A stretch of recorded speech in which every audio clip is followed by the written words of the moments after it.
Hey guys, Adam here. And in this Marketing 101 video, I'm going to cover segmentation, targeting, and positioning, also known as the STP model of marketing. And I'm going to break each one down so you'll be able to easily understand them and apply them to whatever business you choose. So let's get to it. Segmentation, targeting, and positioning are three of the most valuable and profitable and important marketing terms that you could ever hope to learn. So by learning them now, well, they're going to pay off for years to come. In fact, these principles are so important and so foundational to your overall marketing success that I use them regardless of whether I'm working with a small business all the way up to a billion-dollar company. Yes, they're that important. And seeing as they build on each other, starting with segmentation, moving on to targeting, and ultimately positioning, well, let's start right at the top with segmentation. When it comes to marketing and to doing business today, well, no business, no company could ever possibly hope to reach or to serve every single person on the planet. First of all, trying to market to and trying to reach every single person out there, well, that would just be outrageously expensive. Not to mention the fact that the vast majority of people out there are simply not the right fit for your business. This is why one of my biggest pet peeves when it comes to marketing strategy is when I ask a potential client or a potential student about who their target market is, and they respond with something like everyone or people with money. I'm sorry, that's just too broad. This is why one of the very first things you need to do whenever you launch a new marketing campaign or marketing strategy or work through a marketing plan is to segment your market, to take a look at your overall market and to start to classify or categorize or segment the different groups of people in order to find the ones that are right for you. Segmentation understands and appreciates the fact that different customers are going to have different needs and perceptions and preferences, and so it segments them accordingly. Basically, to simplify this even more, there's a lot of different people out there with a lot of different interests, a lot of different attitudes, and a lot of different desires and wants and dreams and goals. So it doesn't make sense to market to everybody in the exact same way. Also, it doesn't make sense to market to everybody.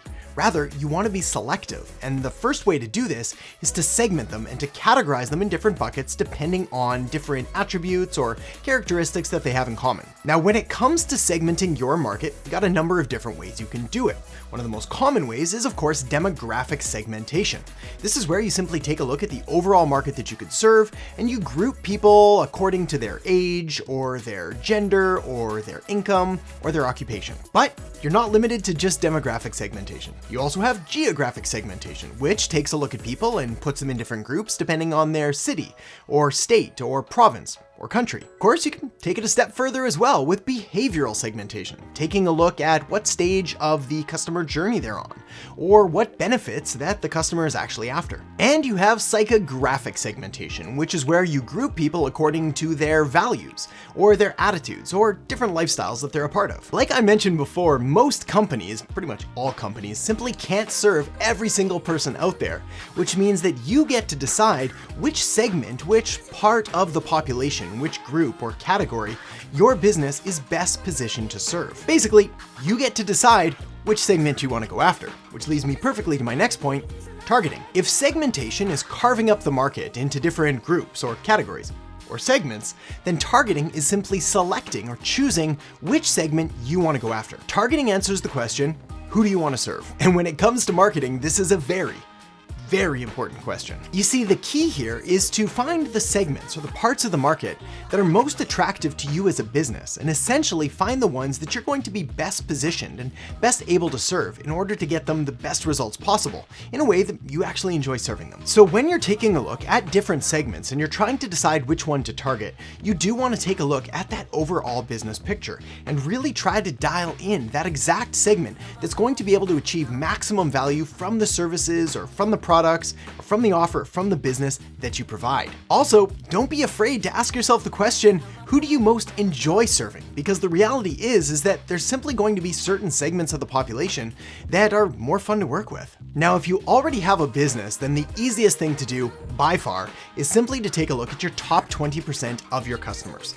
Find the ones who are providing the most revenue and the most value back to your business. Find the ones who are complaining the least and are the happiest with your service, and provide you the most referrals and the best testimonials. Then you want to look for common characteristics among them. Do they fall into a certain age range? Do they have a certain job title or occupation? Or do they live in a certain city or state? or neighborhood. Or maybe there's no common trend among geographic or demographic segmentation. That is, they don't fall within a certain age range or live in a certain city.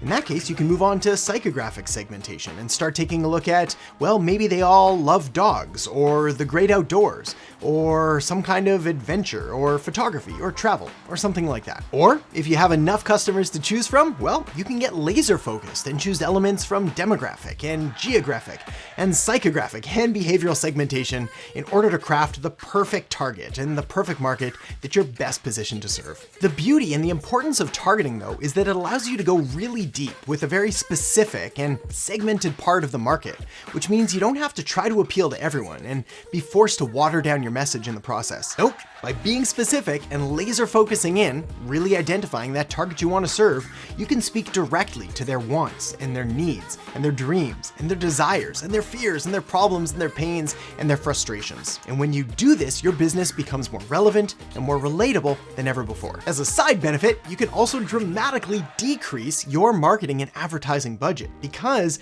no longer are you trying to reach everyone, you're just trying to reach a few people. The people that actually matter. But deciding on a target that you want to focus on isn't enough. You also need a way to stand out from the competition and differentiate yourself, which leads me to my next point, positioning. All right, full disclosure. Positioning is one of the more complicated and confusing terms when it comes to marketing because it has less to do with the product or the service that you're selling and everything to do with how you position the product or service in the minds of your customers. I appreciate that sounds crazy.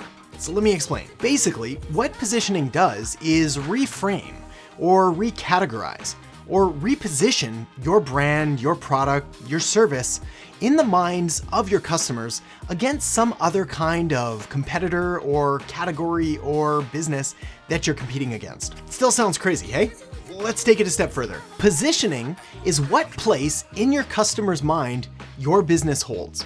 It's what your customers think and feel about your business, rather than your business or product or service itself. In other words, when someone thinks about your business, do they think about it as something reliable, or expensive, or fast, or luxurious? Or do they think of it as cheaper, or budget-friendly, or economical, or whatever? And when it comes to positioning your business, your product, or your service, well, the best way to do it is to position it against another competitor in your space. For example, when 7-Up tried to break into the cola market and compete against the other colas, well, they positioned themselves as the un-cola.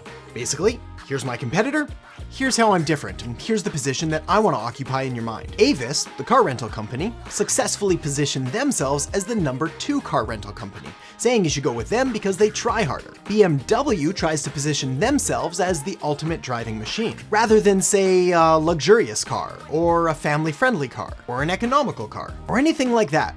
Nope, they've chosen the position that they want to take as the ultimate driving machine. And Apple has positioned itself as the computer or the software or the hardware company for creatives. They've positioned themselves against PC and essentially against Microsoft as the all work, no fun, at least according to their marketing. Now, ideally, when it comes to positioning, you want to stand out and really find a place of your own, which means that to talk about positioning, I need to touch briefly on the marketing concept of differentiation. If positioning is how your customers perceive or feel about your product or your service or your business or your offer, then differentiation is the set of characteristics or features that really make it different than the competition. And in today's hyper-competitive world, being different is important, really important. Otherwise, your brand, your business, your product, your service, well, it'll just get lost in the noise. So how do you differentiate your product in order to achieve that desired position in your customer's mind? Well, you got a couple different ways. The first and most obvious way is something known as product differentiation, where you simply change the features or improve the performance. But you also have service differentiation, where you provide genuinely faster, better, or